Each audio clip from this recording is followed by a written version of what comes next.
একজন মা সে তার নিজের ছেলে এবং নিজের মেয়ের জামাতা সম্পর্কে মন্তব্য করতে গিয়ে বলে, আমার ছেলেটা খুব খারাপ, শুধু শাশুড়ির কথা শুনে। আমার মেয়ের জামাইটা খুব ভালো, কারণ সে শুধু আমার কথা শুনে।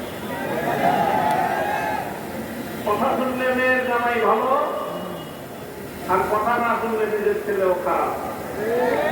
আজকে বিএনপির হয়েছে সেই সুবিধাবাদের রোগ। অন্তর্বর্তীকালীন সরকার প্রবর্তিত অধ্যাদেশগুলোর মধ্যে যেগুলো ক্ষমতাকে বৃদ্ধি করে সরকারের এবং সরকারের আরো নিয়ন্ত্রণ প্রতিষ্ঠা করতে সহায়তা করে, সেই সকল অধ্যাদেশগুলো বিএনপির খুব পছন্দ।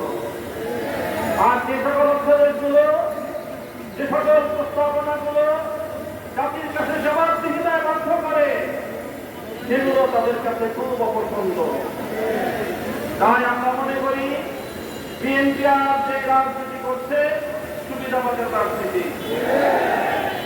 আমরা নির্বাচন পূর্ববর্তী সময়ে বিএনপির আরেকটি চরিত্র লক্ষ্য করেছি, সেটা হলো তলে তলে বিএনপি সারা দেশে গণভোটে ন্যায়ের পক্ষে ক্যাম্পেইন করেছে, কিন্তু প্রকাশ্যে সে ন্যায়ের পক্ষে কথা বলা দুঃসাহস তাদের ছিল না, সেই সৎসাহস তাদের ছিল না।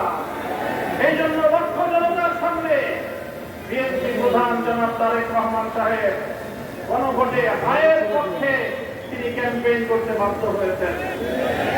আমি জিজ্ঞাসা করি, উপরে এক কথা তলে তলে আরেক কথা বলে, এটাকে আমাদের দেশে কি বলে?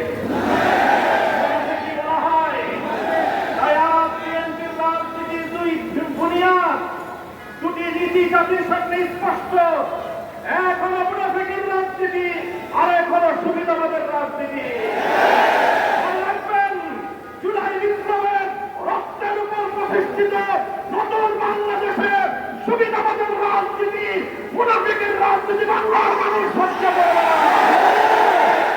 জনগণের পক্ষে, দেশের পক্ষে আপনারা যদি অবস্থান গ্রহণ করতে ব্যর্থ হন, দেশের জনগণের ম্যান্ডেটকে যদি আপনারা বৃত্তাঙ্গুলি প্রদর্শন করেন, বারবার বলছি, এদেশের জনগণের গণরায়কে যদি হাইকোর্ট দেখান, এদেশের জনগণ রাজপথে আপনাদেরকে মোকাবেলা করবে ইনশাআল্লাহ।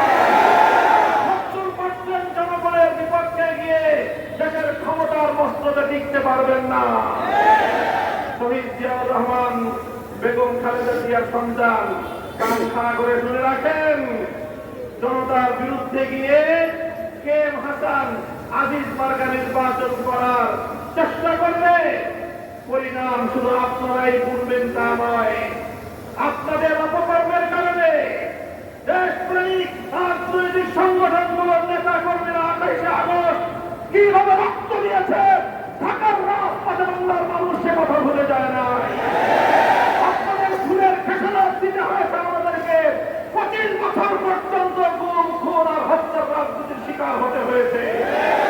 তাই আমরা চাই ভালোই ভালোই দেশ পরিচালনা করেন, জনগণের রায়ের প্রতি শ্রদ্ধা প্রদর্শন করেন, অন্যথায় রাজপথে, সংসদে আমরা আপনাদেরকে মোকাবেলা করবো ইনশাআল্লাহ।